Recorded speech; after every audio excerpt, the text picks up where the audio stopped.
মহারাজ বিভীষণের জয়, মহারাজ বিভীষণের জয়, মহারাজ সুগ্রীবের জয়। অযোধ্যাতে আসার জন্যে আপনাদের সকলকে অনেক অনেক ধন্যবাদ। আপনারা আবারও অযোধ্যাতে এলে প্রভু শ্রীরামের, আমার আর অযোধ্যাবাসীদের ভীষণ আনন্দ হবে। সে তো আমাদের সবার পরম সৌভাগ্য যদি আমরা এখানে আবার আসতে পারি।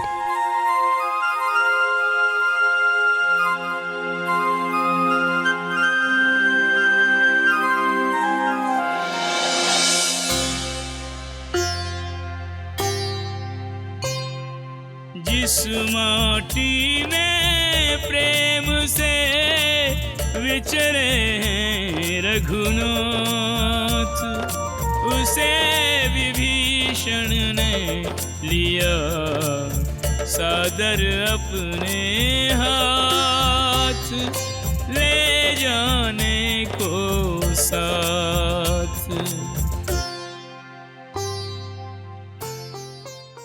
মহারাজ বিভীষণ, এ আপনি কি করছেন? এই মাটি দিয়ে আপনি কি করবেন? এ হলো সেই পবিত্র নগরীর মাটি যেখানে প্রভু শ্রীরাম জন্ম নিয়েছেন আর যেখানে উনি বাস করেন। এই মাটিকে আমি আমার নগরী লঙ্কায় নিয়ে যাব, যাতে অন্যায় আর অত্যাচারের রক্তাক্ত সেই নগরীর ভূমিও পবিত্র হয়ে যায়।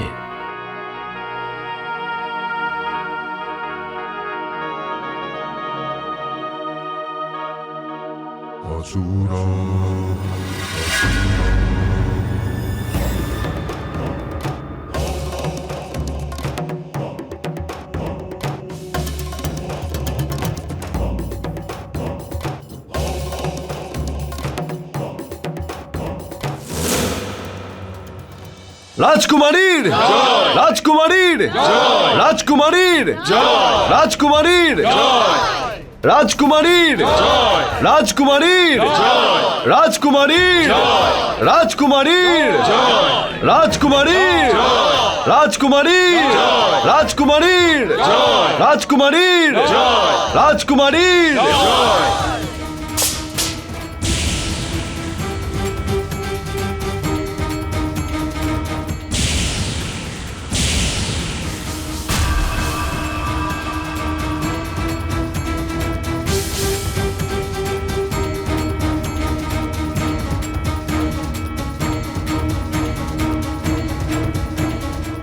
রাজকুমারী, আপনার রুষ্ট হওয়ার কারণ কি?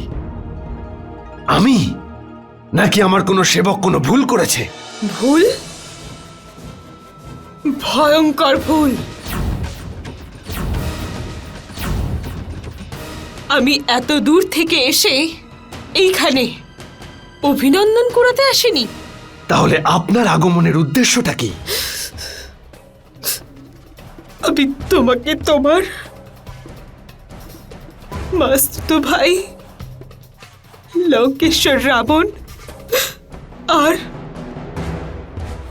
মহান কুম্ভকর্ণের মৃত্যুর সংবাদ দিতে এসেছি।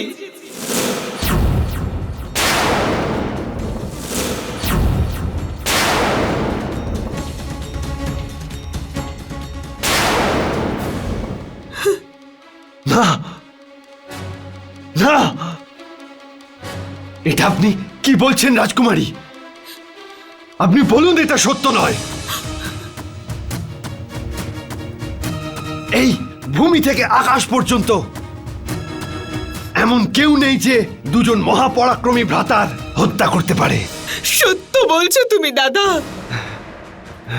কেউ ছিল না যারা যুদ্ধক্ষেত্রে ওনাদের সম্মুখীন হতে পারে, কিন্তু ওই দুর্বল মনুষ্য ভীতু দেবতারা ষড়যন্ত্র ও ছলনা করে ওনাদের হত্যা করেছে। কে সেই দুষ্ট? কিন্তু রাজকুমারী, আমি তো শুনেছিলাম রাম নামের রাজকুমারের সাথে লঙ্কাপতি রাবণের যুদ্ধ হওয়ার কথা ছিল, কিন্তু তার ফলাফল সম্পর্কে আমি কোনো খবরই পাইনি। কি করে জানবেন? সংবাদ পাঠানোর মতো কেউ তো জীবিতই নেই, কেবল ওই কুলদ্রোহী বিভীষণ। ও গিয়ে রামের শরণাপন্ন হয়েছে। শুধু ওনার কারণেই সম্পূর্ণ রাক্ষস জাতির বিনাশ ঘটেছে। দেখুন, ভাই ভাইয়ের প্রাণ নিয়ে নিয়েছে। পুরো রাক্ষস জাতিকে কলঙ্কিত করেছেন ওই বিভীষণ।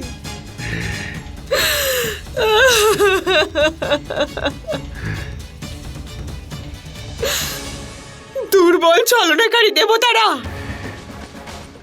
তোমরা ছলনা করে লঙ্কেশ্বর ও তার মহান কুলকে বিনাশ তো করেছ, কিন্তু তোমরা ভুলে গেছো আমি এখনো জীবিত আছি। রাম আমাকে বিধবা আর আমার পুত্র ভীমাকে অনাথ করে অনেক বড় অন্যায় করেছে। আমি আমার পুত্র ভীমাকে মহাকালের থেকেও মহান যোদ্ধা বানাবো। যখন আমার পুত্র বড় হবে সেদিন তোমরা তোমাদের এই ভুলের অনুশোচনা করবে দুষ্ট দেবতারা। কিন্তু তোমাদের সমস্ত ভুলের শাস্তি পেতেই হবে। না না রাজকুমারী, না। এই লবণাসুর আর ওর মহান রাক্ষস জাতি এত সময় ধরে অপেক্ষা করতে পারবে না। রাক্ষসের বিরুদ্ধে যুদ্ধের এই ষড়যন্ত্র দুষ্ট মনুষ্য আর ওই ভীতু দেবতাদের আজই মূল্য চোকাতে হবে, আজই। ধিক্কার জানাই লবণাসুরের পৌরুষত্বকে, যদিও রাক্ষস জাতির এত বড় অপমানের প্রতিশোধ না নিতে পারে।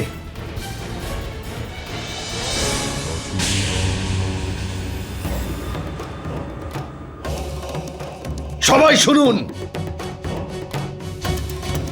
যেভাবে আমাদের রাজকুমারী আজ এই মধুপুরীর রাজসভায় চোখের জল ফেলছে, ঠিক সেই রকমই সীতাকেও কাঁদতে হবে। যেভাবে আমাদের রাজকুমারী সীতার সিঁদুর মুছে গেছে, ঠিক সেরকমই কিছুক্ষণ পরেই আমি মধুপুত্র লবণাসুর সীতার ওই সিঁথির সিঁদুর মুছে দেব।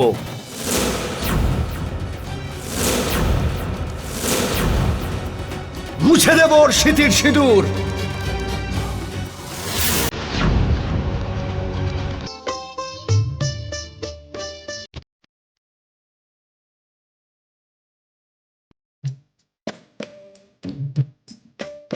भक्त शिरोमणि अपने भगवान को सर्वांग सजाए रहे हैं। नूतन नूतन वस्त्राभूषण प्रेम सहित पहनाए रहे हैं। गुणमणि राम के तन पे सज के, गुणमणि राम के तन पे सज के गहने गौरव पाए रहे हैं। दास और दासी राम सिया को राजा रानी बनाए रहे हैं। दास और दासी राम सिया को राजा रानी बनाए रहे हैं।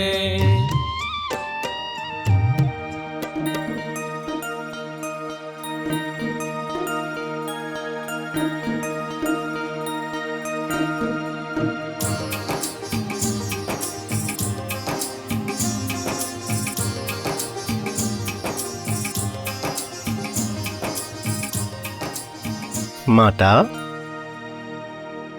একটা প্রশ্ন করব? এমন কি কথা বজরংবলী, যেটা জিজ্ঞেস করার জন্য তোমার অনুমতি নেওয়ার প্রয়োজন হলো? মাতা, আমার মনে একটা জিজ্ঞাসা আছে। আপনি আপনার সিঁথিতে কোন চুন দেন? ও, এটা কোনো সামান্য জিনিস নয়। এটা হলো সিঁদুর। তাতে কি হয় মাতা? এটা এটা পরলে আমার স্বামী প্রসন্ন হন। তাই নাকি মাতা? এতে প্রভু প্রসন্ন হন? এটা উনি খুবই পছন্দ করেন। আর তাছাড়াও এটা পরলে ওনার আয়ু বৃদ্ধি পায়। প্রভুর আয়ু বৃদ্ধি হয়? এর কোনো আশ্চর্য গুণ আছে নাকি? এতে অলৌকিক শক্তি আছে। এটা সেই বস্তু যার কারণে আমার জীবন সার্থক হয়েছে।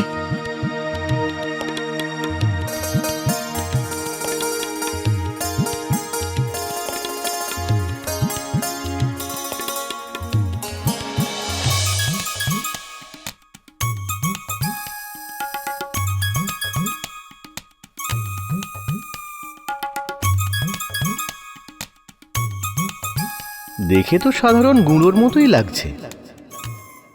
যদি সিঁথিতে দেওয়া ওই পাতলা রেখায় প্রভু এতটা প্রসন্ন হন আর তাতে ওনার আয়ু বৃদ্ধি হয়, তাহলে যদি আমি এটা গোটা শরীরে মেখে নিই, প্রভু তো অধিক প্রসন্ন হবেন আর ওনার আয়ু আরো বেড়ে যাবে। তাহলে তাই করি।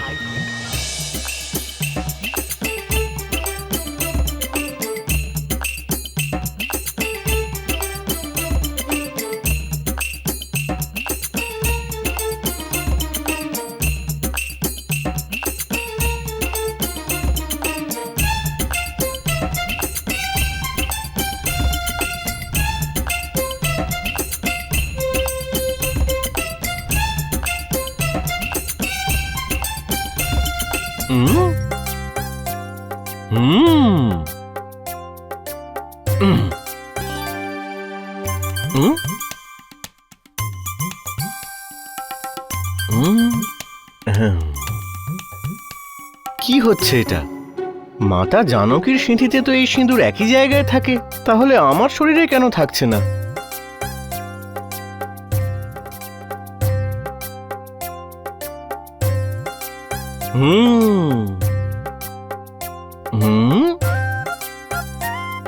জয় শ্রীরাম।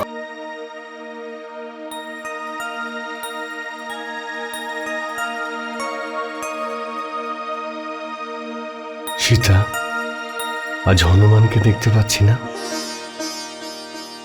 ও হয়তো আমার কক্ষেই আছে। আজও সিঁদুর নিয়ে কৌতূহল প্রকাশ করছিল। সিঁদুর নিয়ে কৌতুক? অর্থাৎ? আজ যখন আমি সিঁথিতে সিঁদুর পরছিলাম,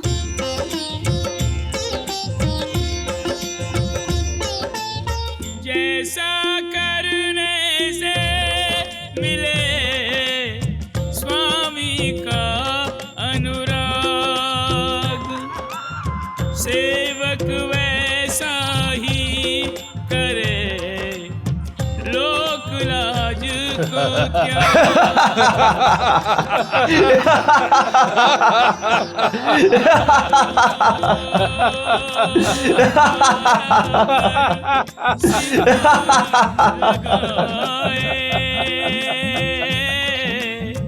गर्व से कपि दरबार में आए, करने को प्रसन्न भगवान, सिंदूरी हो गए हनुमान।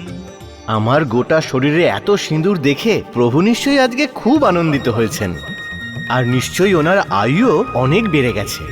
এবার থেকে আমি সবসময় সিঁদুর মেখে প্রভুকে আনন্দিত রাখব।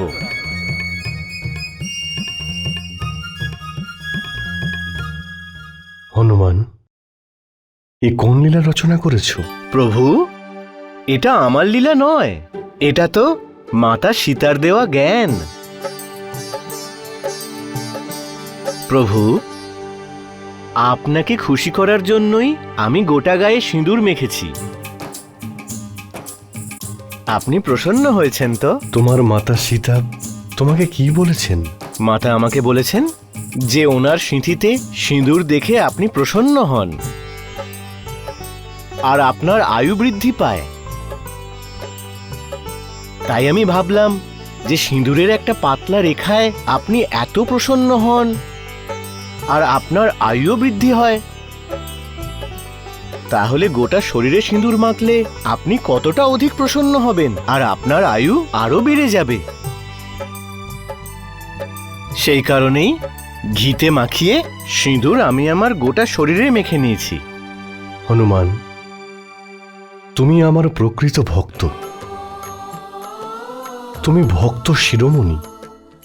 তুমি ভক্তি আর সেবার নতুন মানদণ্ড রচনা করেছ। সমগ্র বিশ্বে যখনই কোনো ভক্তির কথা হবে তখন তোমার নাম সবার প্রথমে নেওয়া হবে। আজকের এই শুভ দিনে তুমি আমার প্রসন্নতা আর আমার দীর্ঘায়ুর জন্য এই লীলা করেছ। আমি তোমাকে আশীর্বাদ করছি যে আজকের পর থেকে যদি কেউ এই মঙ্গলবার দিন বজরংবলীকে সিঁদুর দিয়ে পুজো দেয় বা তাকে পুজো দিতে সাহায্য করে, তার সমস্ত মনস্কামনা পূর্ণ হবে।